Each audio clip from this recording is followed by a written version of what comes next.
আসেন আসেন, ওয়েলকাম, আহলান সাহলান মারহাবান তৈবান, জলদি আয়েন।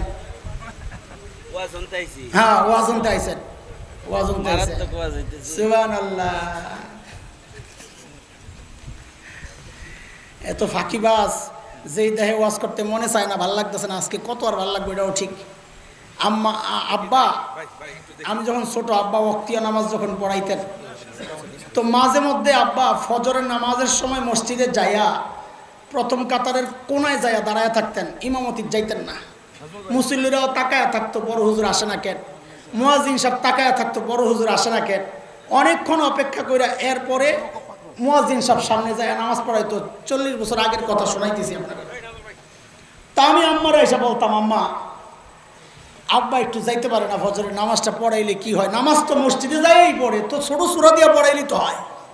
তা আম্মা বলতেন, বাবারে কতদিন আর ভাল লাগে ইমামতি, কতদিন আর ভাল লাগে? এই মানুষটা 25 বছর ধরে আপনার করে ওয়াজ করতেছে, কত আর ভাল লাগে? এই জন্য স্টেজে আয়া কয় আমি ওয়াজ শুনতে আইছি, আসলে ফাঁকিবাজ। সায়াসলা নারান যাতা লাহাব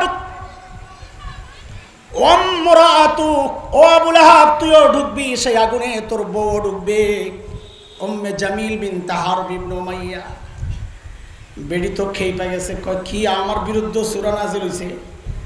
নেতা গো বউ থাকে এরকম করকইরা, শহরে এরকম কিছু মহিলা পাওয়া যায়, উঁচা উঁচা জুতা পইরা, হায় রে চলে কেমনে, বেড়ারা পিছন দিয়ে। আমি তো নিউ মার্কেট আমার এলাকা দেখি, বেড়ার এই বগলের তলে এক ব্যাগ, এই বগলের তলে এক ব্যাগ, দুই কান্দে দুইটা, হাতে দুইটা লইয়া চলতেছে জিন্দা ঠেলা গাড়ি। এমন মহিলা আছে না নাই? আল্লাহ তোরে বাঁচাক, আল্লাহ তোর উপর রহম করুক। এই বেড়া করে দেখলে আমার বড় দয়া হয়। আবু লাহাবের বউ ছিল ওইরকম একটা করকর, যেই শুনছে আয়াত নাযিল হইছে, হাতে পাথর লইছে জামাইয়ের মতো, নবীকে খুঁজতেছে, মোহাম্মদ কোথায়, মারবো। তোমরা যেমন আম করে খোঁজো বাড়ি বাড়ি, মোল্লা কই, ইমাম কই, ওইটা যেটা শহীদদের জন্য দোয়া করছে, ওই ইমামটা কই, আর ধর খোঁজো না। আবু লাহাবের বউও খুঁজছে। কাবার পাশে যায় নবী আলাইহিস সালাম তিলাওয়াত করতেছিলেন বসে বসে, সাইয়েদনা আবু বকর পাশে বসা। আবু বকর দেখছেন উম্মে জামিল আসতেছে, হাতে পাথর। আবু বকর ভয় পেয়ে গেছেন। কার জন্য ভয় পাইছেন, নিজের জন্য না নবীর জন্য? কানে কানে বলতেছেন, ইয়া রাসূলুল্লাহ, উম্মে জামিল আসতেছে, আর মতিগতি ভালো না। ও মুসলমান, শোনো শোনো, আল্লাহর হাবিব আবু বকর রে বলেন, থুর আপনি ডরান কেন? ওরে আসতে দেন, ওরে আসতে দেন। কেন? ভয় পাইয়েন না, ও আসলে আইসা তো আমারে দেখবি না। কি রে ভাই, জেল জ্যান্ত মানুষ বসা দেখবে না মানে কেমন কথা? কারণ আল্লাহ আমার নবীর আগেই জানায় রাখছেন, সূরা বনি ইসরাইল 45 নম্বর আয়াত, আল্লাহ আগেই জানায় রাখছেন, ওয়া ইযা ক্বারাতাল কুরআনা জাআলনা বাইনাকা ওয়া বাইনাল্লাযীনা লা ইউমিনুনা বিল আখিরাহ হিজাবাম মাসতুরা। নবী, আপনি যখন তিলাওয়াত করবেন, আপনার আর বেঈমানদের মাঝখানে আমি নিরাপত্তা পর্দা দিয়ে দিব, ওরা আপনাকে দেখবে না। উম্মে জামিল আয়েশা খালি খুঁজে। আবু বকর তো বুঝছে, চান্দু তুমি তো নবী দেহ না। এখন আবু বকর রে জিজ্ঞাসা, ওই মোল্লা তোর দোস্ত কই? আপনি কবেন, হুজুর তখন মোল্লা কইছে নাকি? তখন মোল্লা কয় না, আমি সময়ের শব্দ দিয়ে তাফসীর করলাম আর কি। ওই মোল্লা তোর দোস্ত কই? এখন দেখেন আবু বকর পড়ছে কি বিপদে। যদি বলেন লাদ্রি, আমি জানি না, তো আবু বকরের সিদ্দিক কাটা যায়, মিথ্যাবাদী হন। আর যদি বলেন এই যে হাজা নবী, এই যে নবী, তা আবু বকর মাইর খায়। কেন মাইর খাবে? আবু বকর বলবে এই যে উম্মে জামিল, কব কই যে, হ্যাঁ তো দেয় না। আবু বকর কি চালাক! চালাক না, আস্তাগফিরুল্লাহ, চালাকের মধ্যে একটা সততার গন্ধ আছে, বিচক্ষণ। সাইয়েদনা আবু বকর কি বিচক্ষণ, জবাব দেওয়ার ক্ষেত্রে কি কৌশলী হয়েছেন, সুবহানাল্লাহ। ওই যে হিজরতের সময় যাচ্ছেন নবী, আবু বকর সাথে আমির ইবনে ফুহাইরা, হযরত আবু বকরের আজাদকৃত গোলাম, উম্মে রোমানের আগের সংসার আব্দুল্লাহ, তার সন্তান তুফাইল, তুফাইল ইবনে আব্দুল্লাহর গোলাম ছিল আমির ইবনে ফুহাইরা। হযরত আবু বকর কিনে তাকে আজাদ করছিলেন। সে আমির ইবনে ফুহাইরাও সঙ্গী। নবী আর আবু বকর চলছেন মদিনার পথে। মক্কাওয়ালারা ঘোষণা দিছে, যেখানেই পাওয়া যাবে ধৈর্য নিয়ে আসো। 1000 ওট পুরস্কার, 100 ওট পুরস্কার, সবাই খুঁজতেছে।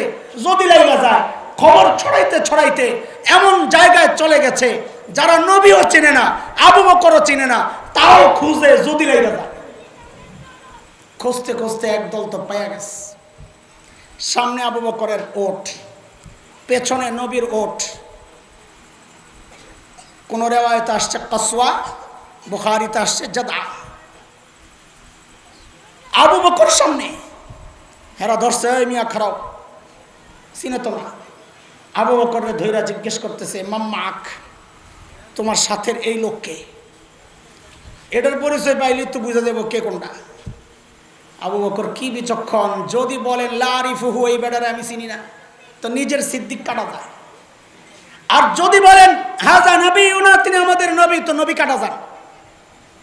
আবু বকর কি বিচক্ষণ দেখেন, যে জিজ্ঞেস করছেন মাম্মাত, এই সাথের লোকটাকে, আবু বকর সাথে সাথে জবাব দিয়ে দিয়েছেন, হাজার রাজুল ইয়াহদিনী, এই লোকটা আমারে রাস্তা দেখায় আর কি।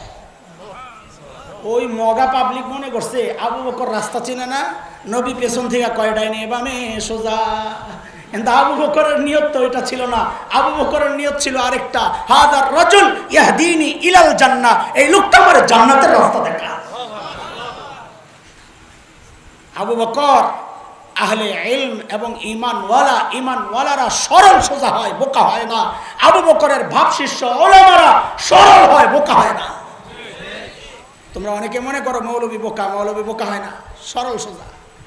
বোকা তো সে আসমানি আলেম থেকে বঞ্চিত, মাথায় কিচ্ছু নাই। এটা আমার কথা না, আল্লাহর কথা।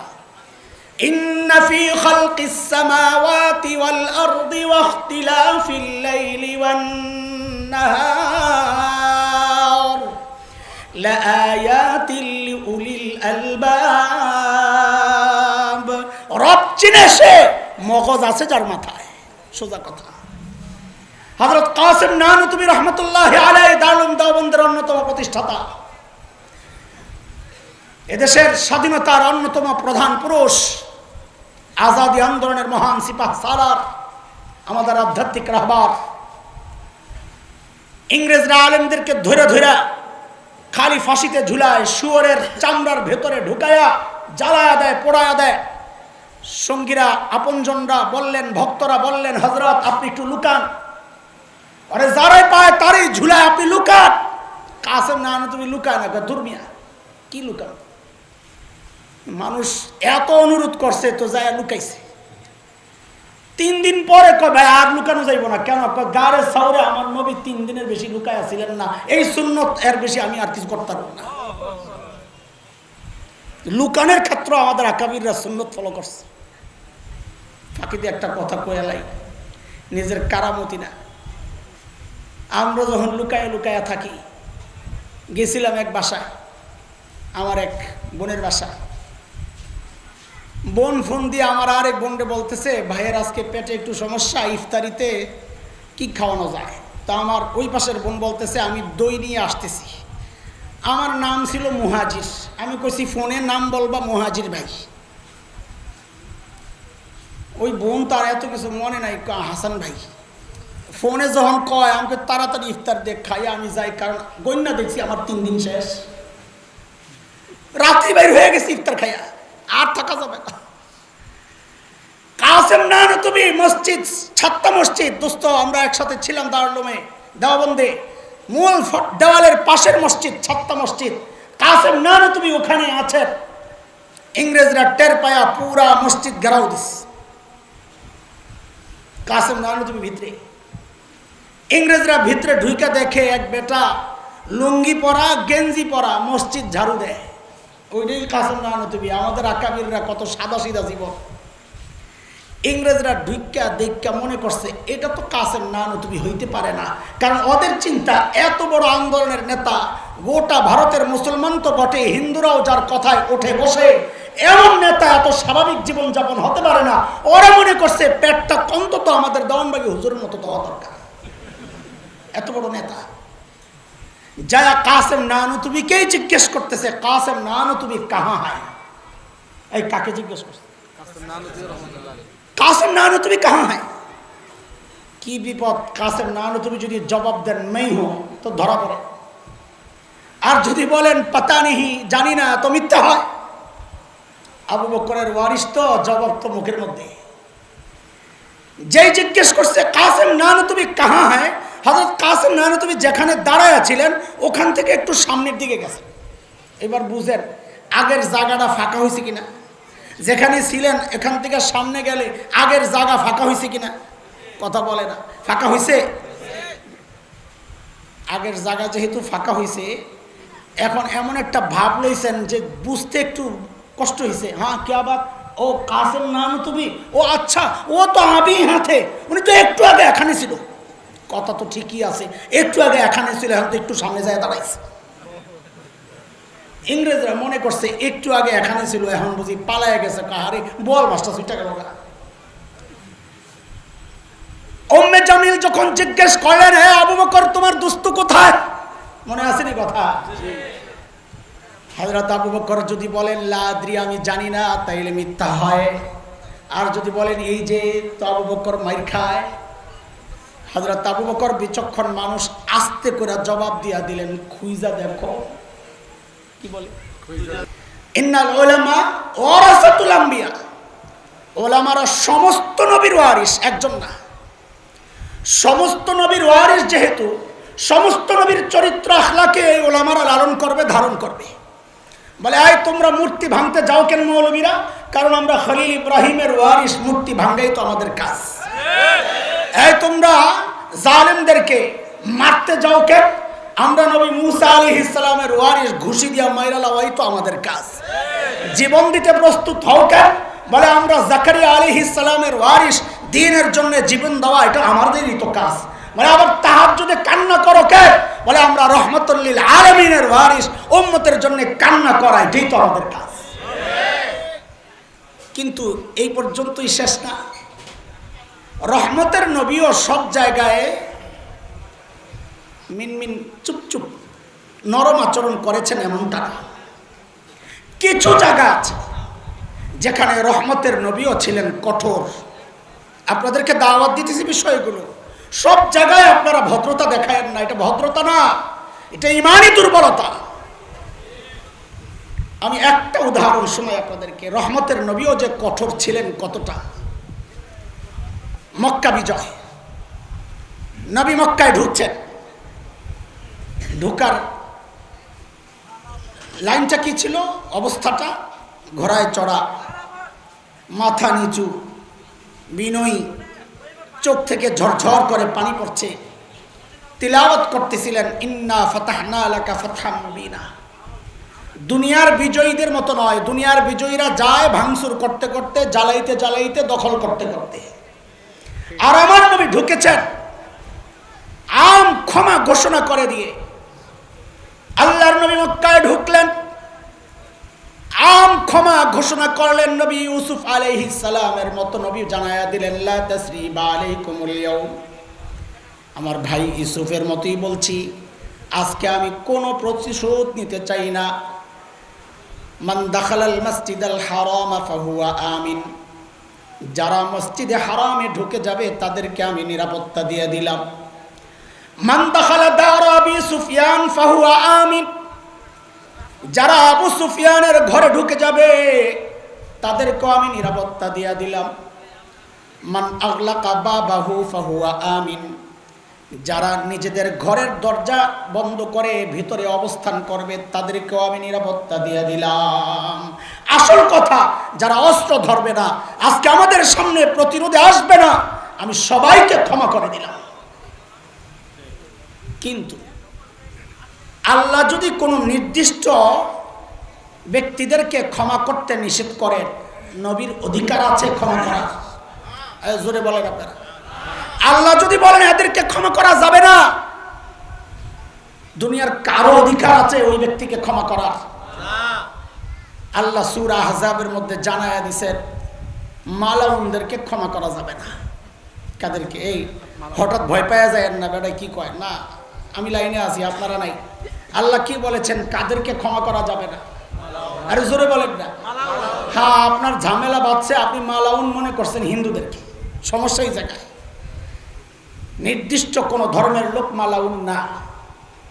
আমার মতো দাড়িওয়ালা টুপিওয়ালাও মালাউন হইতে পারে। সূরা আহজাব খোলেন, আল্লাহ কি বলেছেন মালাউন কারা?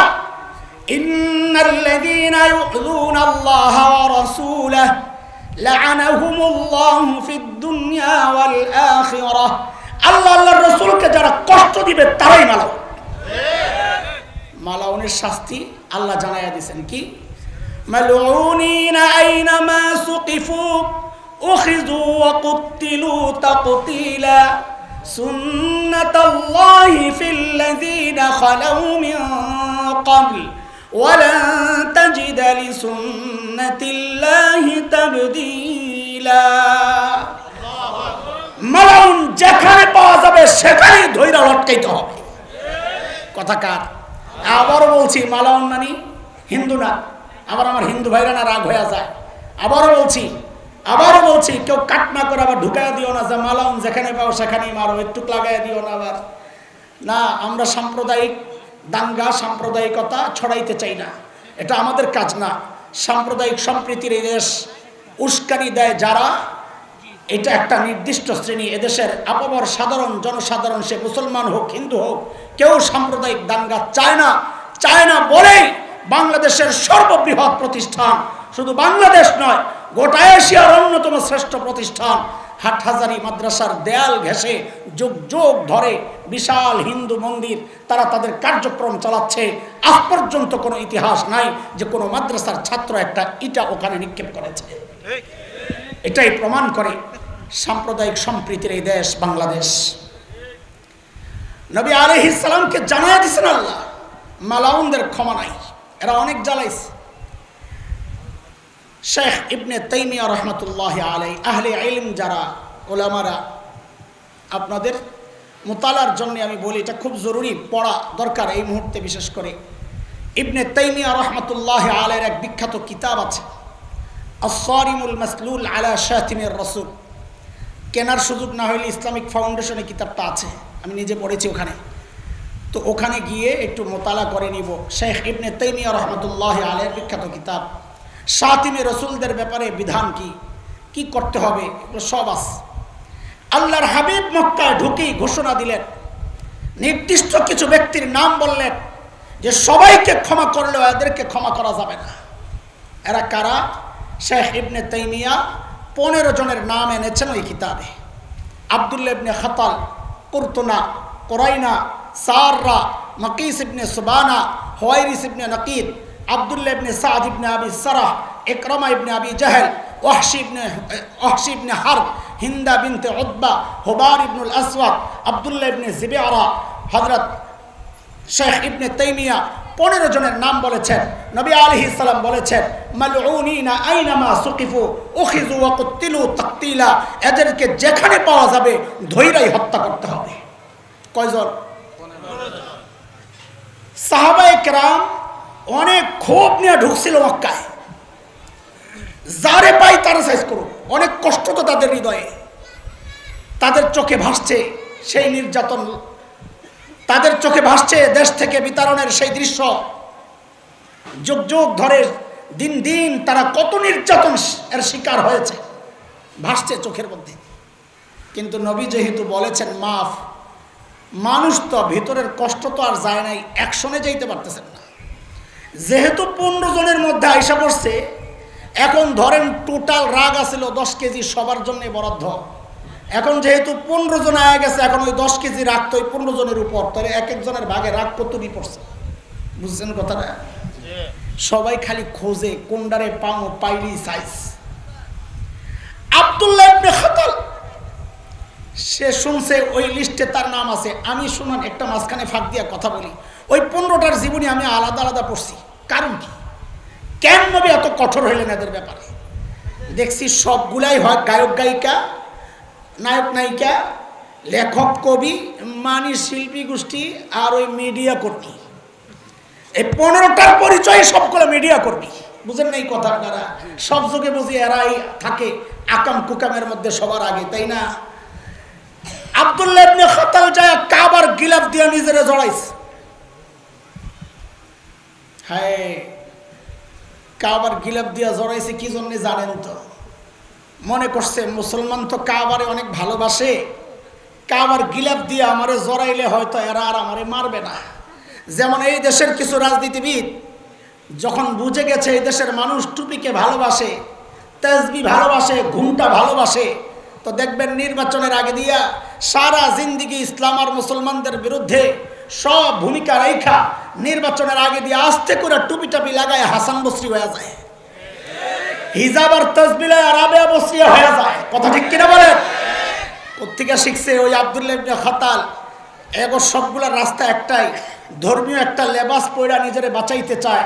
আব্দুল্লাহ ইবনে খাতাল কাবার গিলাফ দিয়ে নিজেরে জড়াইয়া আস্তে করে যায় চুপচাপ দাঁড়ায় রয়েছে, কিন্তু বোকারাম শরীর না ঢাকছস, পাও তো নিচে দিয়া দেখা যায়। ছোটবেলায় একটা গল্প শুনছি মুরব্বীদের কাছ থেকে। নতুন বউ গেছে শ্বশুর বাড়ি, ভাত খাইতে বসছে পিড়ার মধ্যে। পিড়া চিনি? পিড়া এখন তো চেয়ার টেবিলে বসে, পোলাবেন চিনবো কোথেকে পিড়া, মুরব্বীরা চিনবো পিড়া। পিড়ার মধ্যে বৈশা ভাত খাইতো আগে মানুষ। তো পিড়ার মধ্যে বসছে যে হঠাৎ তার বায়ু আসছে আর কি। এটা অনেকের কাছে হাসির কারণ, হাসি কি বেড়া সবারই তো আসে। তো এই জন্যে আমরা এটা বললে কেমন শোনা যায়, আমরা এই জন্য ওই শব্দটারে উল্টাইয়া বলি, দপা আসছে আর কি। তো দপা যে আসছে আওয়াজ একটু হয়েছে ঠুস করে, নতুন বউ লাগছে সরব।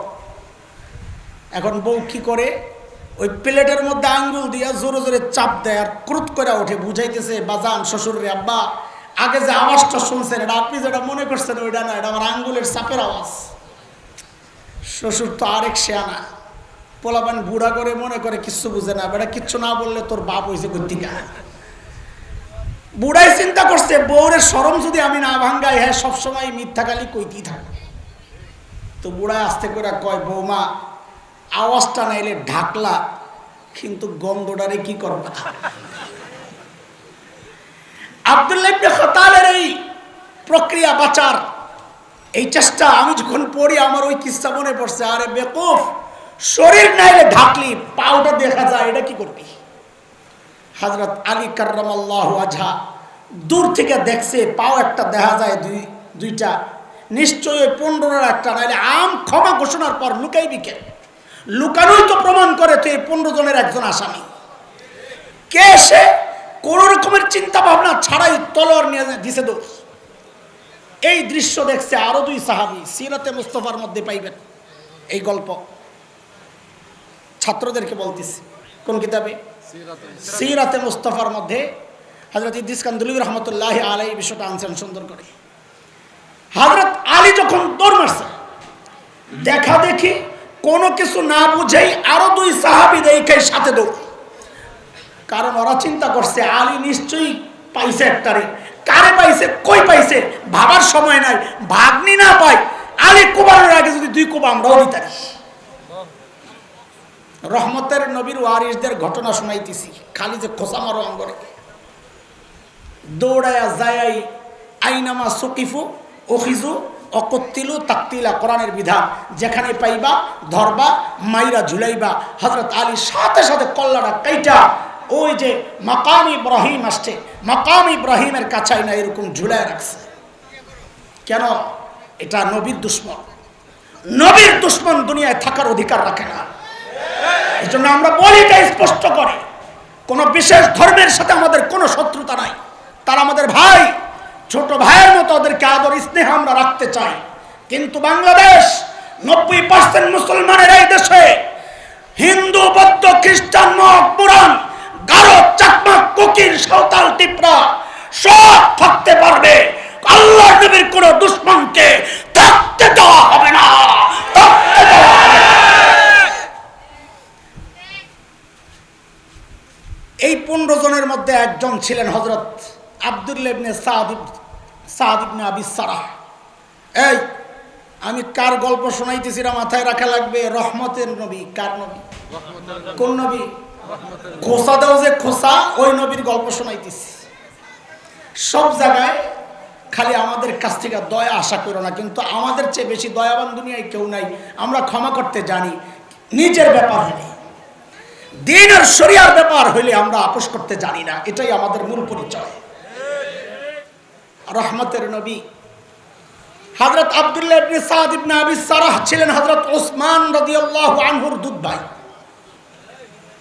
হযরত ওসমান কি নবীর খুব দূরের কেউ ছিলেন? কথা বলেন না, কতটা আপন ছিলেন। দেখেন আমি বলি, এটা হযরত ওসমানকে নিয়ে কথা বললে আমার খুব কষ্ট লাগে। এই জন্যে একজন মানুষ নিজে বিয়ে করতে গেলে যতটা তথ্য তল্লাশি করে, নিজের মেয়েকে বিয়ে দেওয়ার ক্ষেত্রে তার চেয়ে বেশি তথ্য তালাশ নেয়। কথা বলেন না? যারা মেয়ে বিয়ে দিছে করে জিজ্ঞান আল্লাহর নবী হযরত ওসমানকে কতটা বিশ্বস্ত মনে করলে নিজের একজন না, নিজের দুইটা মেয়েকে তুলে দিছে। সেই ওসমান কত অবদান ইসলামী। তবুকের যুদ্ধে নবী চাঁদা চাইছেন, হযরত ওসমান 300 উট বোঝাই করে চাঁদা লইছে। যখন যা লাগছে দিয়ে দিছেন, কুয়া দরকার কিনা দিয়ে দিছেন। হযরত ওসমান নিজের দুধ ভাইকে নিয়ে নবীর ডান পাশে আইসা, এই কোন নবী? হ্যাঁ, এটা বলা লাগবে বারবার। রহমতের নবীর ডান পাশে আইসা বলছেন, ইয়া রাসূলুল্লাহ, আব্দুল্লাহ ইবনে সাদ ইবনে আবি সারাহের জন্য আমি নিরাপত্তা চাই। কারণ তখন সিস্টেম ছিল, কেউ নিরাপত্তা দিয়ে দিলে অন্যরা আর তাকে কিচ্ছু বলতে পারে না। যেই ডান পাশে হযরত ওসমান আসছেন, নবী আলাইহিস সালাম আস্তে করে চেহারা ফিরে এনেছেন বাম পাশে। কোন নবী? খালি খোসাও আঙ্গরে দেখো রহমতের নবীর আচরণ। সবার সাথে রহম করা যায় না, এটা বুঝার জন্য কথাটা বলছি। সবাইকে ছাড় দেওয়া যায় না। চেহারা ফিরে এনেছেন হযরত ওসমান আবার বাম পাশে, ইয়া রাসূলুল্লাহ, আব্দুল্লাহ ইবনে সাদ ইবনে আবি সারা আমার দুধ ভাই, আমি নিরাপত্তা চাই। আল্লাহর হাবিব আবার ডান পাশে চেহারা ফিরে এনেছেন। পোলাপাইন তোমরা একটু জোরে বলো, কোন নবী? শাবাশ। হযরত ওসমান আবার ডান পাশে, ইয়া রাসূলুল্লাহ, আমার দুধ ভাই আব্দুল্লাহ, আমি তার নিরাপত্তা চাই। আল্লাহর হাবিব নিরাপত্তা দিয়েই সাহাবীদেরকে উদ্দেশ্য করে বললেন, আরে আমি যে কালক্ষেপণ করছিলাম এদিক ওদিক করে, এই সুযোগটা গ্রহণ করে তোরা আব্দুল্লাহকে কেন হত্যা করলি না? জোরে বলেন, কার কথা? আমাদেরকে দয়ার তালিম দেন না। দেখেন রহমতের নবীর আচরণ। সাহাবায়ে কেরাম তো বড় হতাশ হয়ে গেছে। হায়, বোয়াল মাছটা ছুটে গেল। বলে, ইয়া রাসূলুল্লাহ, আপনি একটু চোখ দিয়ে ইশারা দিলেন না কেন? ওরে সাইজ কর। আল্লাহ, এইবার দেখেন আমার নবীর মহানুভবতা, কত বড় মানুষ। আল্লাহর হাবিব বলেন, নারে আমি তো নবী, নবীদের শান না চোখের ইশারায় কথা বলা, নবীরা যা বলেন তো সরাসরি বলেন। এটাই আমরা বলি, ওলামারা তোমাদের অনেকের ভাল লাগে না কথা, কিন্তু আমরা ওই দ্বিমুখী আচরণ করতে পারি না। আমরা ওই দুনিয়ার ওই রাজনীতি, ধোকার রাজনীতি বুঝি না। আমরা যা বলি সরাসরি বলি। এতে আমার জীবন বিপন্ন হয়, আমাকে জেলখানায় থাকতে হয়, বিবি বিধবা হয়, সন্তান এতিম হয়, আমাদের কোনো পরোয়া নাই। আমরা যা বলবো সরাসরি বলবো। হযরত ইকরামাও ছিলেন একজন, না 15 জনের মধ্যে, মনে আসেনি? কম জ্বালায় নেই হযরত ইকরামা। সুবহানাল্লাহ। ওহদের যুদ্ধে নবী আলাইহিস সালাম মুসলমান সহ পরাজিত হওয়ার মূল যেই 2 জন সেনাপতি, একজন ডান ডিভিশন হযরত খালিদ ইবনে ওয়ালিদের নেতৃত্বে ছিল, বাম ডিভিশনের দায়িত্বে ছিলেন হযরত ইকরামা। আজকেও পড়াইছি, খন্দকের যুদ্ধে 4 জন খন্দক পার হয়ে আসছিল লড়াই করার জন্য। এর মধ্যে একজনকে বলা হতো আশজাউল আরব, আরবের সবচেয়ে বড় বাহাদুর। আমর ইবনে আবদে ইবনে ওয়াদ নাম, বড় আজিব নাম। আরেকজন হযরত ইকরামা, আরেকজন নওফল ইবনে আব্দুল্লাহ, আরেকজন দিরার ইবনে খাত্তাব। 4 জন আসছে, কে মারবি, কে লাগবি, আয়। ইকরামা জ্বালাইছে কম না। ইকরামার নামও ঘোষণা হয়ে গেছে, যেখানে পাওয়া যাবে ধৈরাই হত্যা করা হবে। হযরত ইকরামা পালিয়ে গেছেন ইয়ামানের দিকে, দৌড়াচ্ছে, ভাগছে। সামনে পড়ছে নদী। আমরা তো নদীমাতৃক দেশে বসবাস করি, নদী দেখলে ডরাই না। মরুভূমির মানুষ ড্রেন দেখলে তো ডরায়। হযরত ইকরামা নদী দেখে হতাশ, দেখে নৌকা একটা আসছে। যেই না নৌকায় উঠছে তার মধ্যে শুরু হয়েছে ঝড় তুফান। আর আমরা শুনছি আমাদের দেশেই লঞ্চ যখন ঝড়ে আক্রান্ত হয় তখন অন্য ধর্মের যারা আছে ওরাও বলে আল্লাহ ডাকা শুরু করে। আজানও দেয় না, পিছন থেকে একজন কইতাছে একটা আজানও দেয়। হযরত ইকরামা যখন ঝড় শুরু হয়েছে, হযরত ইকরামা ডাকা শুরু করছে, ইয়া লাত ইয়া উজ্জা ইয়া মানাত ইয়া হুবাল আমারে বাঁচাও। মাঝি ডাক দিয়া কয়, মুরব্বি কামাইব না, কামাইব না। বলে কেন? বলে স্থলে যে আল্লাহ বাঁচান, এই পানি তো সেই আল্লাহই বাঁচাতে পারে না, আর কেউ বাঁচাতে পারে না। দেখেন আল্লাহর নবীর দাওয়াত ইকরামা পর্যন্ত পৌঁছে নাই। ইকরামা আল্লাহর নবীর দাওয়াতকে গ্রহণ করে নাই, কিন্তু ওই এক সামান্য মাঝির কথা আল্লাহ তাআলা ইকরামার দিল পর্যন্ত ঢুকায়া দিছে। এই জন্য দাওয়াত কে দিল তার দিকে তাকায়েন না, তিনি দাওয়াত দিচ্ছেন ইসলামের, সে যেই হোক এটাকে মূল্যায়ন করা দরকার। যেই না ইকরামা এই কথা শুনছে যে আল্লাহ ছাড়া কেউ বাঁচাতে পারবে না, হযরত ইকরামার দিল পাল্টায়া গেছে। সাথে সাথে বলে উঠলেন, আল্লাহুম্মা লাকা আহদুন ইন আফাইতানি মিম্মা আনা ফি আন আতিয়া মুহাম্মাদা হাত্তা আদা ইয়াদাই আলা ইয়াদাই ফালা আজিদান্নাহু আফুওয়ান গফুরান কারীমা। ও আল্লাহ, আমি যে বিপদে পড়েছি এই জায়গা থেকে যদি আমাকে আপনি মুক্ত করেন, আমি ওয়াদা করছি এখান থেকে আমি সরাসরি মুহাম্মদুর রাসূলুল্লাহর কাছে যাব, তার হাতে হাত রাখা আমি মুসলমান হয়ে যাব। আমার বিশ্বাস আমি অপরাধ যাই করি না কেন, ফালা আজিদান্নাহু আফুওয়ান গফুরান কারীমা, আমার বিশ্বাস তাকে আমি ভদ্র, ক্ষমাশীল এবং ক্ষমাসুন্দর দৃষ্টিতে দেখবেন, আমি তাকে পাবো এই বিশ্বাস। এই দোয়া করতেছে আর কাঁদতেছে। এর মধ্যে ইকরামার বউ আল্লাহর হাবিব থেকে ইকরামার জন্য নিরাপত্তা নিয়ে পিছন দিয়া দৌড়াইতেছে খালি জামাইরে বাঁচানোর জন্য। যেই দেখছে জামাই নদীর ভিতরে, উপর থেকে ডাকতেছে, ইয়াবনাম, ও আমার চাচাতো ভাই। জামাই আবার চাচাতো ভাই কেমনে হলো? এটা আমরা আমাদের ভাষায় বলি মাজাজে মাল। আগে আসিল আর কি। আমার এক আপন চাচাতো ভাইয়ের কাছে আমার বোন বিয়া দিছি, আপন বোন, মেজো বোন, আমার বড় বোন। তো আমরা তো মান্নান ভাই বলি, ভাইয়ের নাম আব্দুল মান্নান, মান্নান ভাই ভাইয়ের নাম ভাই বলি। চাচাতো ভাই, আগেও ভাই এখনো ভাই। কিন্তু হাসির ব্যাপার হইলো আমার বোনের দেহি ডাকে মান্নান ভাই। ইকরামার বউ উম্মে হাকিম বিনতে হারিস ইবনে হিশাম, সে ডাকা শুরু করছে, ইয়াবনাম, ও চাচাতো ভাই, ইন্নী ক্বাদ জিতু মিন ইনদি আবাররিন নাস ওয়া আওসালিন নাস ওয়া খায়রিন নাস ক্বাদ ইস্তামানতু লাকা রাসূলুল্লাহ সাল্লাল্লাহু আলাইহি ওয়াসাল্লাম ফালা তুহলিক নাফসাক। ও আমার ভাই, আমি এমন একজন মহান মানুষের কাছ থেকে আসছি, মহামানবের কাছ থেকে আসছি, যিনি আবাররুন নাস, মানুষের মধ্যে সবচেয়ে নেককার, ও খায়রুন নাস, সবচেয়ে উত্তম, ও আওসালুন নাস, আত্মীয়তার সম্পর্ককে মূল্যায়ন করার মধ্যে সবচাইতে দায়িত্বশীল ব্যক্তি। আমি তার কাছ থেকে তোমার জন্য নিরাপত্তা চেয়ে আসছি। ও ভাই, তুমি নিজেকে ধ্বংসের মুখে ঠেলে দিও না, আসো।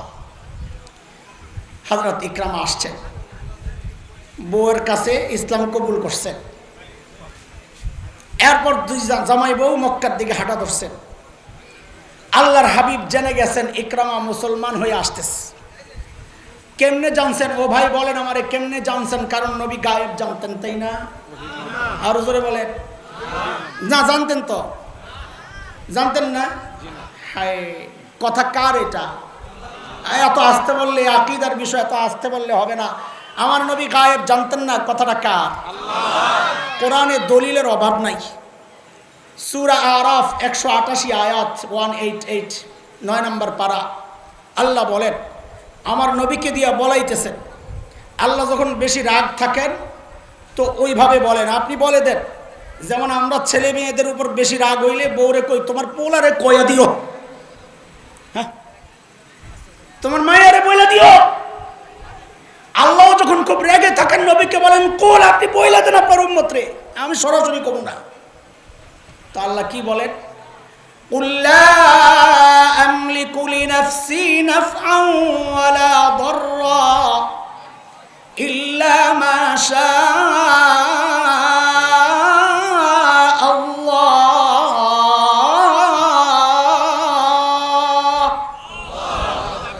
ولو كنت أعلم লাস্তাকসারতু মিনাল খায়র ওয়া মা মাসসানিয়াস সূ। আল আয়া। নবী আপনি বলে দেন, আমি যদি গায়েব জানতাম, আমি আয়াতের টুকরা অংশের তর্জমা করতেছি, আমি যদি গায়েব জানতাম দুনিয়ার সব ভালো কিছু আমি অর্জন করতাম, আমি আর এত বিপদে পড়ি না, এত বিপদ আমাকে স্পর্শ করে না। কি বোঝা গেল? নবী গায়েব জানতেন না? জানতেন না। আল্লাহর হাবিব জেনে গেছেন ইকরামা আসতেছেন ইমানদার হইয়া, কিন্তু নবীর কলিজায় ডর।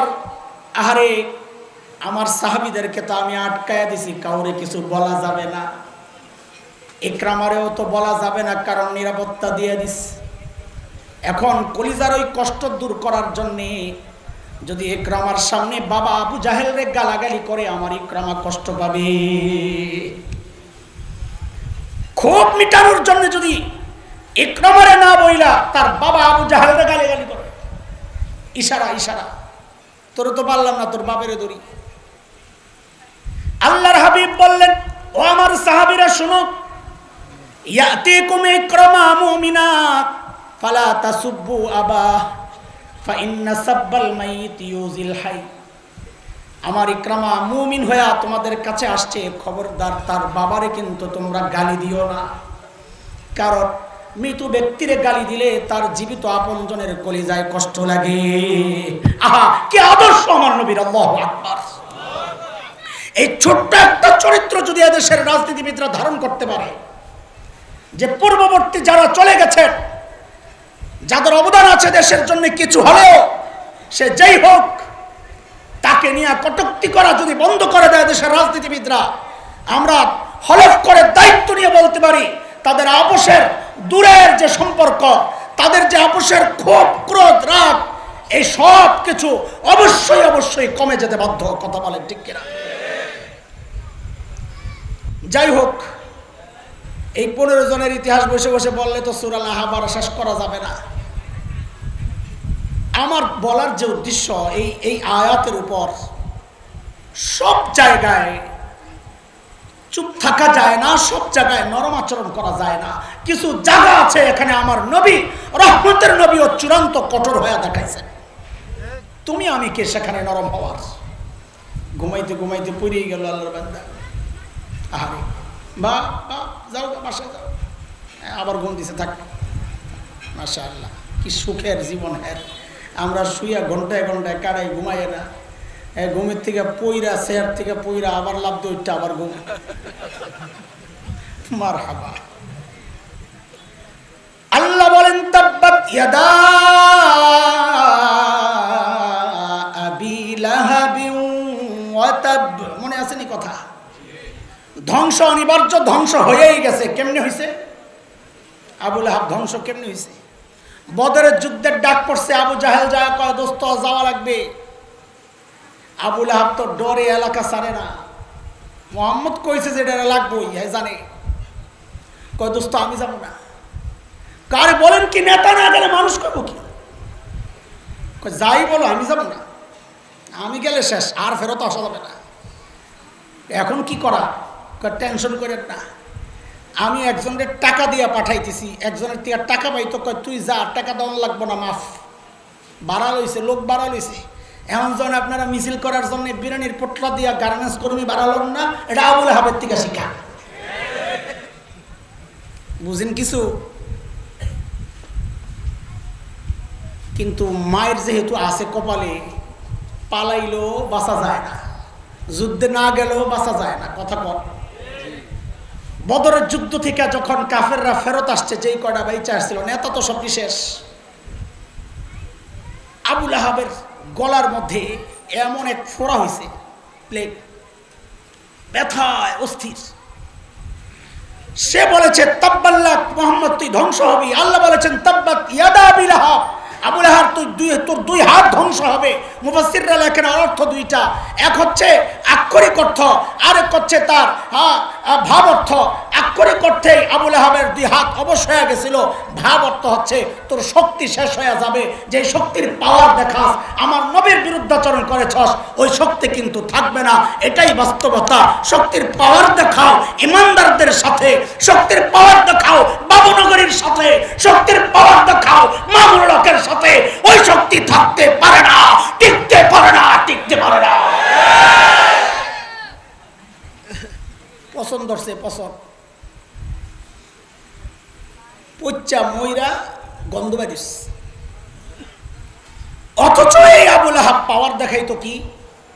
আমার পোলা পাইন অনেক, আমার যে গার্মেন্টস শ্রমিক আছে 1000 মিছিল করলে ভাড়াইলাম। আপনাকেও ভাষাটাই বলতেছি আর কি, সুরাত আগেরটাই। মালের পাওয়ার দেখাইতো, কর্মীর পাওয়ার দেখাইতো। আমাদের ওই যে এক নেতা, বড় নেতা, গলা ভাঙ্গা পালামুনা ফখরুল সাহেবের বাসায় যায় আছে এখন, উনি বলছিলেন আমাদের নেতা কর্মীরাই যথেষ্ট, বলছিল। আবুল আহাব ঠিক এই কথাই বলতো। আল্লাহ কয় না, যখন দৌড়ানি খাইবা মা আগনা আনহু মালুহু ওয়া মা কাসাব, তোর মার আর তোর কামাই, তোর সন্তান, তোর পাওয়ার তোর বাঁচাইতে পারবে না। কি করছে? যেই সন্তানের বাহাদুরি দেখাইছে ওই সন্তান এখন ওই লাশ ধরতে আয় না। ইয়া নাফসি ইয়া নাফসি, যার যার জান বাঁচা। যাওয়ার সময় বলে কইও যায় না।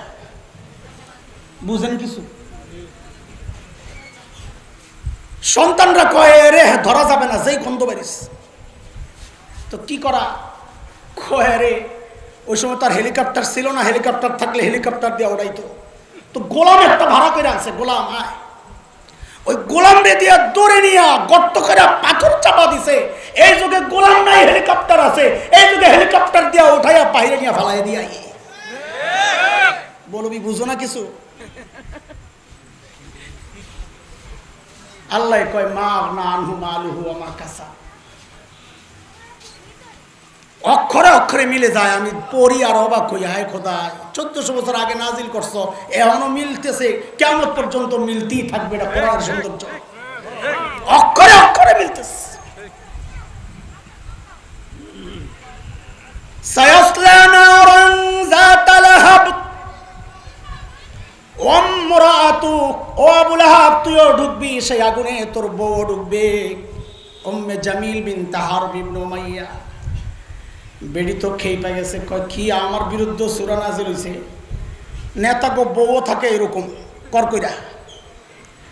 শহরে এরকম কিছু মহিলা পাওয়া যায়, উঁচা উঁচা জুতা পইরা, হায় রে চলে কেমনে, বেড়ারা পিছন দিয়ে। আমি তো নিউ মার্কেট আমার এলাকা দেখি, বেড়ার এই বগলের তলে এক ব্যাগ, এই বগলের তলে এক ব্যাগ, দুই কান্দে দুইটা, হাতে দুইটা লইয়া চলতেছে জিন্দা ঠেলা গাড়ি। এমন মহিলা আছে না নাই? আল্লাহ তোরে বাঁচাক, আল্লাহ তোর উপর রহম করুক। এই বেড়া করে দেখলে আমার বড় দয়া হয়। আবুল আহাবের বউ ছিল এরকম একটা করকর, যেই শুনছে আয়াত নাযিল হইছে, হাতে পাথর লইছে জামাইয়ের মতো, নবীকে খুঁজতেছে, মোহাম্মদ কোথায়, মারবো। তোমরা যেমন আম করে খোঁজো বাড়ি বাড়ি, মোল্লা কই, ইমাম কই, ওইটা যেটা শহীদদের জন্য দোয়া করছে ওই ইমামটা কই, আর ধর খোঁজো না। আবুল আহাবের বউও খুঁজছে। কাবার পাশে যায় নবী আলাইহিস সালাম তিলাওয়াত করতেছিলেন বসে বসে, সাইয়েদনা আবু বকর পাশে বসা। আবু বকর দেখছেন উম্মে জামিল আসতেছে, হাতে পাথর। আবু বকর ভয় পেয়ে গেছেন। কার জন্য ভয় পাইছেন? নিজের জন্য না নবীর জন্য? কানে কানে বলতেছেন, ইয়া রাসূলুল্লাহ, উম্মে জামিল আসতেছে, আর মতিগতি ভালো না। ও মুসলমান শোনো শোনো, আল্লাহর হাবিব আবু বকর রে বলেন, থুর আপনি ডরান কেন? ওরে আসতে দেন, ওরে আসতে দেন। কেন? ভয় পাইয়েন না, ও আসলে আইসা তো আমারে দেখবি না। কি রে ভাই, জেল জ্যান্ত মানুষ বসা দেখবে না মানে কেমন কথা? কারণ আল্লাহ আমার নবীর আগেই জানায় রাখছেন, সূরা বনি ইসরাইল 45 নম্বর আয়াত, আল্লাহ আগেই জানায় রাখছেন, ওয়া ইযা ক্বারাতাল কুরআনা জাআলনা বাইনাকা ওয়া বাইনাল্লাযীনা লা ইউমিনুনা বিল আখিরাহ হিজাবাম মাসতুরা। নবী আপনি যখন তিলাওয়াত করবেন, আপনার আর বেঈমানদের মাঝখানে আমি নিরাপত্তা পর্দা দিয়ে দিব, ওরা আপনাকে দেখবে না। উম্মে জামিল আয়েশা খালি খুঁজে। আবু বকর তো বুঝছে, চান্দু তুমি তো নবী দেহ না, এখন আবু বকর রে জিজ্ঞাসা, ওই মোল্লা তোর দোস্ত কই? আপনি কবেন হুজুর তখন মোল্লা কইছে নাকি? তখন মোল্লা কয় না, আমি সময়ের শব্দ দিয়ে তাফসীর করলাম আর কি। ওই মোল্লা তোর দোস্ত কই? এখন দেখেন আবু বকর পড়ছে কি বিপদে। যদি বলেন লাদ্রি আমি জানি না, তো আবু বকরের সিদ্দিক কাটা যায়, মিথ্যাবাদী হন। আর যদি বলেন এই যে হাজা নবী, এই যে নবী, তা আবু বকর মাইর খায়। কেন মাইর খাবে? আবু বকর বলবে এই যে উম্মে জামিল, কব কই যে হ্যাঁ তো দেয় না। আবু বকর কি চালাক! চালাক না, আস্তাগফিরুল্লাহ, চালাকের মধ্যে একটা সততার গন্ধ আছে, বিচক্ষণ। সাইয়েদনা আবু বকর কি বিচক্ষণ, জবাব দেওয়ার ক্ষেত্রে কি কৌশলী হয়েছেন, সুবহানাল্লাহ। ওই যে হিজরতের সময় যাচ্ছেন নবী আবু বকর, সাথে আমির ইবনে ফুহাইরা, হযরত আবু বকরের আজাদকৃত গোলাম, উম্মে রোমানের আগের সংসার আব্দুল্লাহ, তার সন্তান তুফাইল ইবনে আব্দুল্লাহর গোলাম ছিল আমির ইবনে ফুহাইরা। হযরত আবু বকর কিনে তাকে আজাদ করছিলেন। সে আমির ইবনে ফুহাইরাও সঙ্গী। নবী আর আবু বকর চলছেন মদিনার পথে। মক্কাওয়ালারা ঘোষণা দিছে, যেখানেই পাওয়া যাবে ধৈরা নিয়ে আসো। 1000 ওট পুরস্কার, 100 ওট পুরস্কার। সবাই খুঁজতেছে, যদি লাইলা যায়। খবর ছড়াইতে ছড়াইতে এমন জায়গায় চলে গেছে যারা নবীও চেনে না, আবু বকরও চেনে না, তাও খুঁজে যদি লাইলা যায়। খুঁজতে খুঁজতে একদল তো পাওয়া গেছে। সামনে আবু বকরের ওট, পেছনে নবীর ওট। কোন রেওয়ায়েতে আসছে কাসওয়া, বুখারীতে আসছে জাদা। আবু বকর সামনে, হেরা ধরছে, এই মিয়া খারাও, চিনে তো না। আবু বকরের ধৈরা জিজ্ঞেস করতেছে, মাম্মাক, তোমার সাথের এই লোককে? এটার পরিচয় পাইলে তো বুঝা যাবো কে কোনটা। আবু বকর কি বিচক্ষণ, যদি বলেন লা আরিফুহু, এই বেটারে আমি চিনি না, তো নিজের সিদ্দিক কাটা যায়। আর যদি বলেন হাজা নবীউনা, তিনি আমাদের নবী, তো নবী কাটা যান। আবু বকর কি বিচক্ষণ দেখেন, যে জিজ্ঞেস করছেন মাম্মাক, এই সাথের লোকটাকে, আবু বকর সাথে সাথে জবাব দিয়ে দিয়েছেন, হাদার রাজুল ইয়াহদিনি, এই লোকটা আমারে রাস্তা দেখায় আর কি। ওই মগা পাবলিক মনে করছে আবু বকর রাস্তা চিনে না, নবী পেছন থেকে কয়টাই নিয়ে বামে সোজা। কিন্তু আবু বকরের নিয়ত তো এটা ছিল না। আবু বকরের নিয়ত ছিল আরেকটা, হাদার রাজুল ইয়াহদিনি ইলাল জান্নাহ, এই লোকটা আমারে জান্নাতের রাস্তা দেখা। আবু বকর আহলে ইলম এবং ইমানওয়ালারা সরল সোজা হয়, বোকা হয় না। আবু বকরের ভাব শিষ্য ওলামারা সরল হয়, বোকা হয় না। তোমরা অনেকে মনে করো মৌলবী বোকা, মৌলবী বোকা হয় না, সরল সোজা। বোকা তো সে আসমানি আলেম থেকে বঞ্চিত, মাথায় কিচ্ছু নাই। এটা আমার কথা না, আল্লাহর কথা। ইন্না ফি খালকিস সামাওয়াতি ওয়াল আরদি ওয়া ইখতিলাফিল লাইলি ওয়ান নাহার লাআয়াতিল লিউলিল আলবাব। রব চিনে সে, মগজ আছে যার মাথায়, সোজা কথা। হযরত কাসিম নানুতুবি রহমাতুল্লাহি আলাইহি দারুল দেওবন্দের অন্যতম প্রতিষ্ঠাতা, এদেশের স্বাধীনতার অন্যতম প্রধান পুরুষ, আজাদী আন্দোলনের মহান সিপাহ সালার, আমাদের আধ্যাত্মিক রাহবার। ইংরেজরা আলেমদেরকে ধরে ধরে খালি ফাঁসিতে ঝুলায়, শুয়োরের চামড়ার ভেতরে ঢুকায়া জ্বালায়া দেয়, পোড়ায়া দেয়। সঙ্গীরা আপনজনরা বললেন, ভক্তরা বললেন, হযরত আপনি একটু লুকান। আরে যারাই পায় তারই ঝুলায়, আপনি লুকান। কাসেম না তুমি লুকায় না, দুর্মিয়া কি লুকান? মানুষ এত অনুরোধ করছে তো যায় লুকাইছে। 3 দিন পরে কয় ভাই আর লুকানো যাইব না। কেন? গাড়ে সাউরে আমার নবী 3 দিনের বেশি লুকায়া ছিলেন না, এই সুন্নত এর বেশি আমি আর কিছু করতে পারবো না। লুকানের ক্ষেত্রে আমাদের আকাবিররা সুন্নত ফলো করছে। ফাঁকিতে একটা কথা কয়ে লাই, নিজের কারামতি না। আমরা যখন লুকায়া লুকায়া থাকি, গেছিলাম এক বাসায়, আমার এক বোনের বাসায়। বোন ফোন দিয়ে আমার আরেক বোনকে বলতেছে, ভাইয়ের আজকে পেটে একটু সমস্যা, ইফতারিতে কি খাওয়ানো যায়? তা আমার ওই পাশের বোন বলতেছে, আমি দই নিয়ে আসতেছি। আমার নাম ছিল মুহাজির। আমি কইছি ফোনে নাম বলবা মুহাজির ভাই। ওই বোন তার এত কিছু মনে নাই, হাসান ভাই। ফোনে যখন কয় আমাকে তাড়াতাড়ি ইফতার দেখ খাই, আমি যাই, কারণ গন্যা দেখছি আমার 3 দিন শেষ, রাত্রি বাইর হয়ে গেছি ইফতার খাইয়া, আর থাকা যাবে না। কাসেম নানতুবি মসজিদ, ছাত্তা মসজিদ, দোস্ত আমরা একসাথে ছিলাম দারুল উলুমে দেওবন্দে, মূল দেওয়ালের পাশের মসজিদ ছাত্তা মসজিদ। কাসেম নানতুবি ওখানে আছে, ইংরেজরা টের পায়া পুরা মসজিদ ঘেরাও দিস। কাসেম নানতুবি ভিতরে, ইংরেজরা ভিতরে ঢুইকা দেখে এক বেটা লুঙ্গি পরা গেঞ্জি পরা মসজিদ ঝাড়ু দেয়, ওইটাই কাসেম নানতুবি। আমাদের আকাবিররা কত সাদা সিধা জীবন। ইংরেজরা ঢুইকা দেখা মনে করছে এটা তো কাসেম নানতুবি হইতে পারে না, কারণ ওদের চিন্তা এত বড় আন্দোলনের নেতা, গোটা ভারতের মুসলমান তো বটে, হিন্দুরাও যার কথায় ওঠে বসে, এমন নেতা এত স্বাভাবিক জীবনযাপন হতে পারে না। ওরা মনে করছে পেটটা অন্তত আমাদের দেওয়ানবাগী হুজুরের মতো দেওয়া দরকার, এত বড় নেতা। যায়া কাসেম নানতুবিকেই জিজ্ঞেস করতেছে, কাসেম নানতুবি কাহা হয়? এই কাকে জিজ্ঞেস করছে? কাসেম নানতুবি কাহা হয়? কি বিপদ, কাসেম নানতুবি যদি জবাব দেন মেই হো তো ধরা পড়ে, আর যদি বলেন পাতা নেহি জানি না তো মিথ্যা হয়। আবু বকরের ওয়ারিস তো, জবাব তো মুখের মধ্যে। যেই জিজ্ঞেস করছে কাসেম নানতুবি কাহা হয়, হযরত কাসেম নানতুবি যেখানে দাঁড়ায় ছিলেন ওখান থেকে একটু সামনের দিকে গেছে।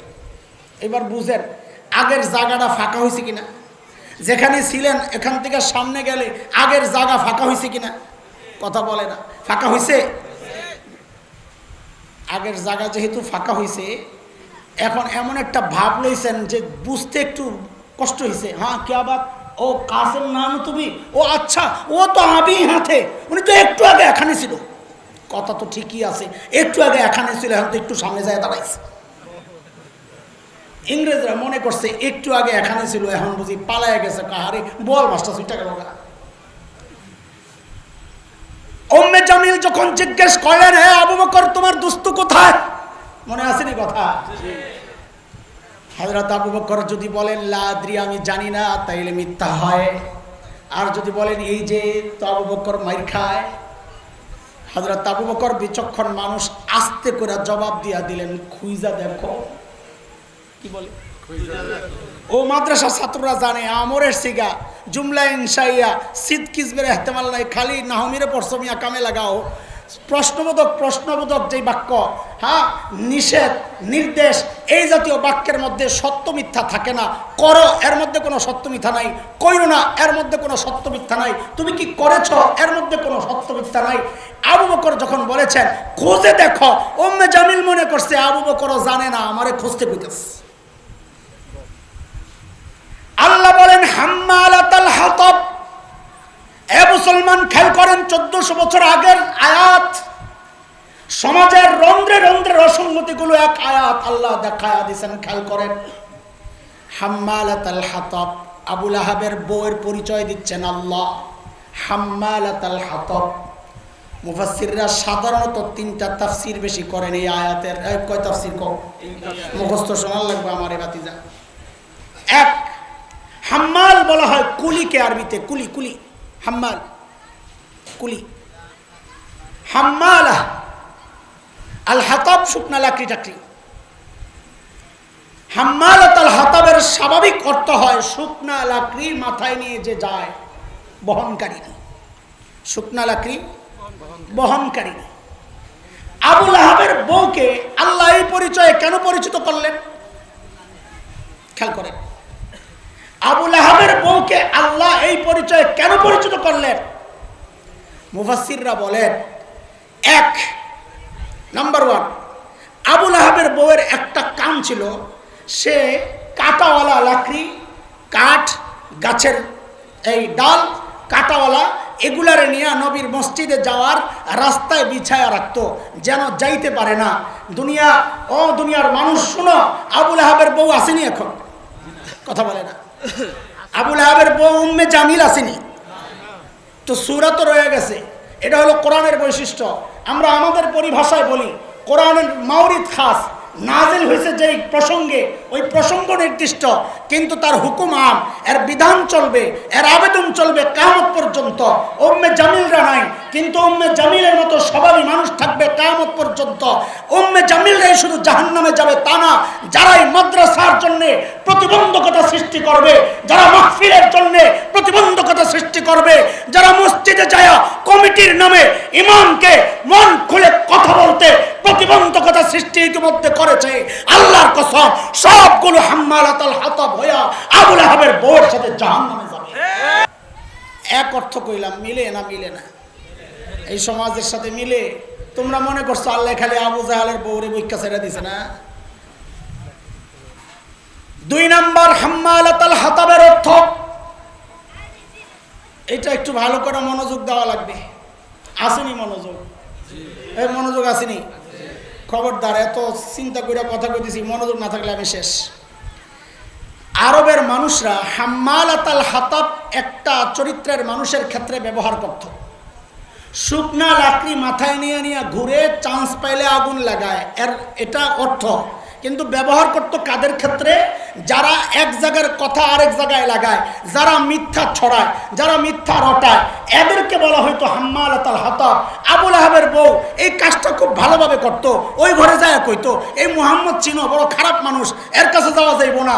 ওই ঘরে যায় কইতো, মোল্লারা জঙ্গি, এদের কাছে যাওয়া যাইব না। ওই ঘরে যায় কয়, এরা মৌলবাদী, এদের কাছে যাওয়া যাবে না। ওই জায়গায় যায় কয়, এরা উগ্রবাদী, এদের কাছে যাওয়া যাবে না। ওই জায়গায় যায় কয়, এরা সন্ত্রাসী, এদের কাছে যাওয়া যাবে না। ওই জায়গায় যায় কয়, এরা ভারত বিরোধী, এদের কাছে যাওয়া যাবে না। এক এক জায়গায় এক এক কথা যারা ছড়ায়, এদেরকে বলা হয়েছে কোরআনে হাম্মালাতুল হাতাব। আপনারা মনে করেন না এটা শুধু আবু লাহাবের বউ পর্যন্তই শেষ ছিল। আজকে যে সমস্ত মিডিয়া কর্মীরা দ্বীনের বিরুদ্ধে তাদের অবস্থান, ওই সমস্ত মুন্নি সাহারা আরো যারা আছে, যারা মিথ্যা রটাইছে, যারা মাওলানা মামুনুল হকের বিরুদ্ধে অপবাদ দিয়ে দিয়া আলেমকে জাতির সামনে খাটো করতে চেয়েছে, যারা মাদ্রাসাকে জঙ্গির আস্তানা হিসাবে মানুষের কাছে প্রচার করে করে উম্মতকে মাদ্রাসা থেকে বিচ্ছিন্ন করার চক্রান্ত করেছে, যারা আলেমদেরকে বিভিন্ন দুশ্চরিত্রের অভিযোগ দিয়া উম্মত থেকে বিচ্ছিন্ন করার এই অপপ্রয়াস চালাচ্ছে, প্রত্যেকটা মিডিয়া কর্মী সবগুলো হাম্মালাতুল হাতাব, সবগুলো আবু লাহাবের বউয়ের সাথে জাহান্নামে যাবে। কথা বুঝতেছেন আপনারা? শেষ ব্যাখ্যা, হাম্মালাতুল হাতাব, এটা আরেকটু মনোযোগ দিয়ে শোনো। ওই বুঝেননি আপনারা? বেশি কঠিন হয়ে যেতেছে দোস্ত, আমি তো কিতাব পড়াইতেছি। আরেকটা ব্যাখ্যা করেছেন মুফাসসিররা, সেটা হইল জাহান্নামে আবু লাহাবের বউ, আবু লাহাবের আগুনের ইন্ধন। ইন্নাকুম ওয়া মা তা'বুদুনা মিন দুনিল্লাহি হাসাবু জাহান্নাম, মূর্তি আর পাথর এগুলা মাথায় করে করে আইনা আবু লাহাবের আগুনকে প্রজ্বলিত করবে। কি মানি? যে দুনিয়ায় দ্বীনের বিরুদ্ধে তোমার সহযোগী যারা ছিল, এদেরকে দিয়ে আল্লাহ তোমার সাইজ করব। এটার একটা ছোট্ট প্রমাণ আপনাদেরকে দিই। আল্লাহর হাবিব যখন মদিনায়, তখন পারস্য সম্রাট খসরু পারভেজ, সে তার অধীনস্থ ইয়ামানের গভর্নর ছিল তখন বাজান, কিনা বাজানের কাছে নির্দেশ পাঠাইছে, তুমি মদিনায় 2 জন লোক পাঠাও, তারা যেন মুহাম্মদকে গ্রেফতার করে পারস্যে নিয়ে আসে। নাউজুবিল্লাহ কইেন না, আপনাকে খারাপ লাগে না তো? হুজুর করে গ্রেফতার দেখতে দেখতে আপনাকে অভ্যাস হয়ে গেছে। বাজান 2 জনরে পাঠাইছে মদিনায়, কাকে গ্রেফতার করতে? নবী আলাইহিস সালামকে। আল্লাহর নবীকে আল্লাহ একটা অলৌকিক বৈশিষ্ট্য দিয়েছিলেন, সেটা হচ্ছে রুব। নবী বলেছেন নুসিরতু বির-রুব, দেখলে ভয় লাগে। আরে দেখলে তো সাপরেও ভয় লাগে, সাপের ভয় আলাদা, রুব আলাদা। রুব মানে হচ্ছে সাপ মানে সে আমার ক্ষতি করবে, রুব মানে আমি যদি তার ক্ষতি করি তাহলে আমি শেষ। রুব মানে এটা। বহুদূর থেকে কাফেরদের দিলের মধ্যে নবীর একটা ভয় আল্লাহ ঢুকাইয়া দিয়েছেন। এখন ওই 2 পুলিশ নবীকে গ্রেফতার করতে আসছে, পাঠাইছে বাজার। মদিনায় আয়েশা নবী আলাইহিস সালামের কাছে বলতেছে, আমাদেরকে সম্রাট খসরু পারভেজ বাজানের কাছে নির্দেশ পাঠিয়েছে, আপনাকে ধৈর্য নেওয়ার জন্য রিওয়ায়াতের কথা কাঁদতেছে আর বলতেছে আপনারে ধৈর্য নিতে পাঠাইছাম করে। আল্লাহ নবী হাইসা দিছে, তোমরা ধৈর্য নিবা। মৌলবী একটা হেরা ধরার লেগে পুরা এলাকা ঘেরাও ধরে, দেখছেন না? ওই যে ভিতরে রোপ, যে না জানি কোন বিপদে পড়ি। সুবহানাল্লাহ। নবী হাসতেছে, বলে আমার ধৈর্য নিতে আসছ? আচ্ছা ঠিক আছে, কালকে নিও, আজকে যায় ঘুমাও। কয়ে আগে মেহমানদারি করা। ওই দুই ব্যক্তিকে মদিনায় মেহমানদারির ব্যবস্থা করেছেন নবী আলাইহিস সালাম। বলে সকালে আইসো। সকালে আসছে, নবী বলেন খসরু পারভেজের সিদ্ধান্ত চেঞ্জ হয়ে গেছে, তোমরা চলে যাও। হেরা তো এমনি বিপদে আসিল, ছাইরা দে মা কান্দে বাসি, একটা উসিলা পায়া কয় জি জি জি আমরা চলে যাই। হেরা তো চাইতেছে এটা কোন রকম যাওয়ার লেগে। বাজানের কাছে যা বলছে মুহাম্মদুর রাসূলুল্লাহ বলেছেন সিদ্ধান্ত পরিবর্তন হয়ে গেছে, আমাদেরকে আয়েশা করতে বলছে, আমরা আয়েশা করছি। বাজান কয় সিদ্ধান্ত কে পাল্টাইলো আমি তো জানি না, কি কয় না, কিন্তু বলছেন তো মুহাম্মদ, এটা তো ভুল হইতে পারে না। অপেক্ষা আছে, দেখ কিছু একটা হইতে পারে। এর মধ্যেই দেখে ওই ধুলা উঠতেছে, দূর থেকে দেখা যায়, বুঝছে দূর থেকে কেউ আসতেছে, ধুলা উঠতেছে, অপেক্ষা কর। আসছে পারস্য থেকে নতুন পয়গাম, কি যে খসরু পারভেজকে তার সন্তান শেরওয়া, বাবার ছেলে আর বাবা এক নারীকে নিয়ে গন্ডগোল। বাবায় একটা ওষুধ লাগাইছে, একটা ওষুধের মধ্যে বিষ আর কি, বিষের মধ্যে লেখছে এটা খাইলে জওয়ানি বাইরা যায়। আসলে বিষ, পোলারে মারবো, পোলার টের পাইয়া বাপের উল্টা মাইরা নিজে ক্ষমতা দখল করে কয় আমার বাপের আগের যত সিদ্ধান্ত সব বাদ, মোহাম্মদকে ধরার যে পয়গাম পাঠানো হয়েছে ফেরতানো পয়গাম ওইটাও বাদ। আল্লাহ দেখায়া দিছেন আমার নবীর দুশ্মন, তুমি যদি দুশ্মনী করো তো তোমার আপনজন তোমারে সাইজ করবে। আবু লাহাবের বউ, আবু লাহাব দুশ্মনী করেছে, আল্লাহ আবু লাহাবের বউকে দিয়ে জাহান্নামে আবু লাহাবকে সাইজ করেছে। ওইটা তো আবু লাহাবের ব্যাপার। দুনিয়ার বিষয় হচ্ছে তুমি বিডিআর বিদ্রোহের মাধ্যমে আর্মিকে শেষ করতে চেয়েছ, তুমি পুলিশের মাধ্যমে এদেশের মানুষের উপর নির্যাতনের স্টিম রুলার চালাইতে চাইছ। আল্লাহ বলেছেন তুই যাকে জুলমের জন্য ব্যবহার করবি তোর ধ্বংসের জন্য আমি তাকেই তোর পেছনে লেলায়া দিব। ওই আর্মিরাই আজকে তোমার হেলিকপ্টারে কইরা ওই পাশের দেশে নিয়ে ফালাইছে, ওই পুলিশে এখন তোমার কর্মীদেরকে ঠ্যাঙ্গাইতেছে। কথা কর হাম্মালাতুল হাতাব, কয়টা কমওয়ার তাব্বাত ইয়াদা আবি লাহাব ওয়া তাব। হাম্মালাতুল হাতাব খালি ওই পিছনের তাফসীর শুনবেন, নগদ একটা প্রমাণ নিবেন না? নিবেন? আল্লামা বাবনগরী রহমতুল্লাহ আলাইকে এক পুলিশ কর্মকর্তা নিয়ে খুব পিটাইছিল। হযরতের পাও গুলারে অকিজু করে দিয়েছিল জালিম।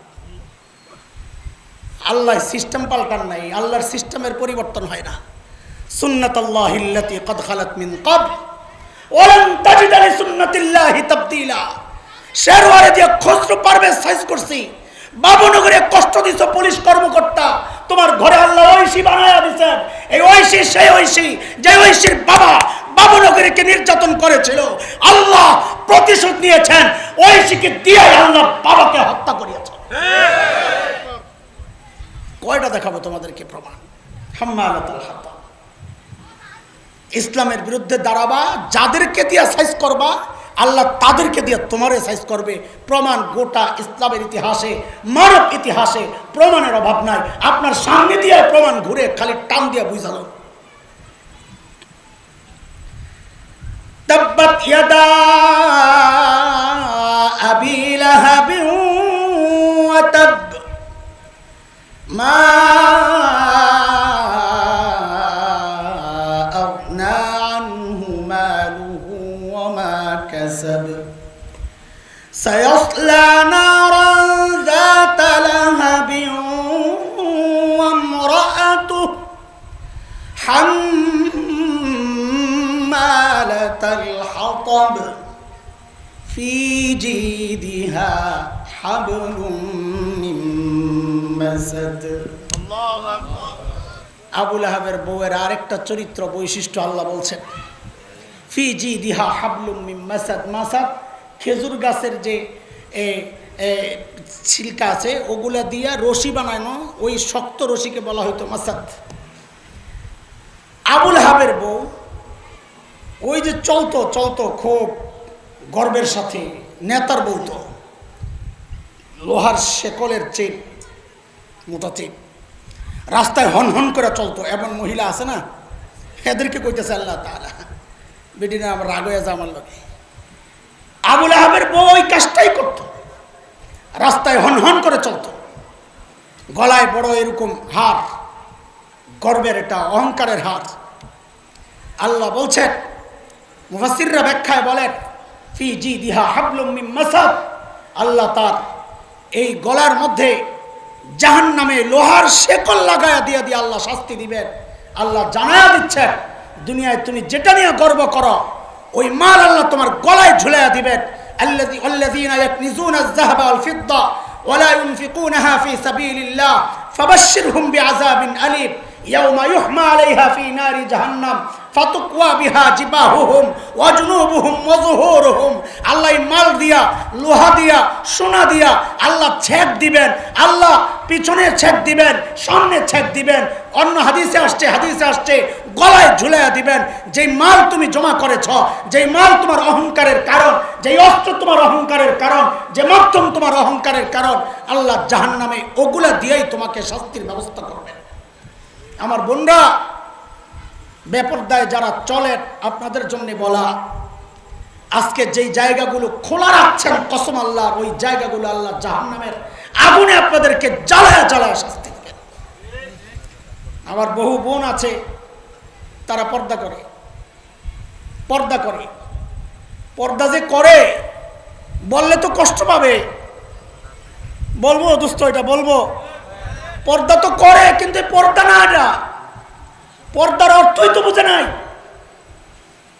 পর্দা কাকে বলে? এই এখানে তো বোনদের স্বামীরা আছেন, মেয়েদের বাবারা আছেন, হ্যাঁ বোনদের ভাইরা আছেন, একটু আমাদের এই দাওয়াতটা আল্লাহর হস্তে পৌঁছায়া দিয়ে, নাইলে কিন্তু আবুল আহাবের বউয়ের লগে হবে হাসর। আমরা জানি না, আমরা আমাদের আওয়াজ পৌঁছায়া দিচ্ছি। সেটা হলো কোরআন সূরা নূরে 31 নম্বর আয়াত। সংখ্যাটা এই জন্য বলে দিলাম যে তাফসিরে দেখাইয়া বুঝাইয়া দিবেন যে এই দেখ কোরআনে আছে, দেখ, এটা মৌলবীর কথা না, তোরা মনে করিস না মৌলবীরা বানায় বানায় কয়। আয়াত নম্বর কত? কোন সূরা? আল্লাহ বলেন, ওয়ালা ইউবদিনা যিনাতাহুন্না, মেয়েরা যেন ওদের সৌন্দর্য প্রকাশ না করে। এটা হলো পর্দা। বোরকার নাম পর্দা না। পর্দা হলো মেয়েরা যেন তাদের সৌন্দর্য ওপেন না করে, গোপন করে। সেটা যদি ছাড়ার চট পয়রাও হয় ওইটাই পর্দা, সেটা যদি যে কোনো একটা কাপড় দিয়ে নিজেকে ঢেকে রাখা হয় ওইটাই পর্দা। কিন্তু বোরকা পরার পর যদি সৌন্দর্য গোপন না হইয়া উল্টা ওপেন হয়, তাহলে ওয়ালা ইউবদিনা যিনাতাহুন্না হবে না, সৌন্দর্য গোপন হবে না। এটার নাম পর্দা না, এটা পর্দার নামের ধোঁকা, এটা পর্দার নামের ফ্যাশন। এই জন্য টাইট ফিট বোরকা এটা পর্দা হইতে পারে না, কারণ টাইট বোরকা দিয়া সৌন্দর্য গোপন হয়। আপনারাই বলেন, গোপন হয় না ওপেন হয়? রঙিন বোরকা দিয়া সৌন্দর্য গোপন হয় না ওপেন হয়? ডিজাইনের বোরকা দিয়া সৌন্দর্য গোপন হয় না ওপেন হয়? এই জন্য বোরকাওয়ালারাও বুঝা গেছে এই বোরকা পর্দার বোরকা না, এটা ফ্যাশনের বোরকা। বোরকাওয়ালারা বুঝা এখন আর বোরকা হাউস লেখে না। বিশ্বাস না করলে আমাদের এলিফ্যান্ট রোডে আছে, নাম দিছে ফ্যাশন হাউস, বোরকার দোকানের নাম। কারণ এরা বুঝা গেছে এরা এখন পর্দা করে না, এরা ফ্যাশন করে। এই জন্য বোরকার দোকানের নাম দিছে কি? কসম আল্লাহর, যেই বোরকা ফ্যাশন হাউসে বিক্রি হয় ওই বোরকা শরীয়তের বোরকা হইতে পারে না। এটা ওয়ালা ইউবদিনা যিনাতাহুন্নার যে দাবি, এটা মিটায় না। আমাদের এক বন্ধু একবার বলেছিলেন মেয়েদের মুখ খোলা জায়েজ আছে, মনে আছে নি আপনাকে? ফতুয়া আসছিল মেয়েদের মুখ খোলা জায়েজ আছে। হ্যাঁ, মুখ খোলার বন্ধ করার ব্যাপারে স্পষ্ট কোনো আয়াত নাই, এই জন্যে বলেছেন, কোনো হাদিস নাই, এই জন্য বলেছেন মুখ খোলা জায়েজ। কিন্তু শরীয়তের মিজাজ বুঝে নাই। শরীয়ত বলেছে ওয়ালা ইউবদিনা যিনাতাহুন্না, সৌন্দর্য প্রকাশ যেন মেয়েরা না করে।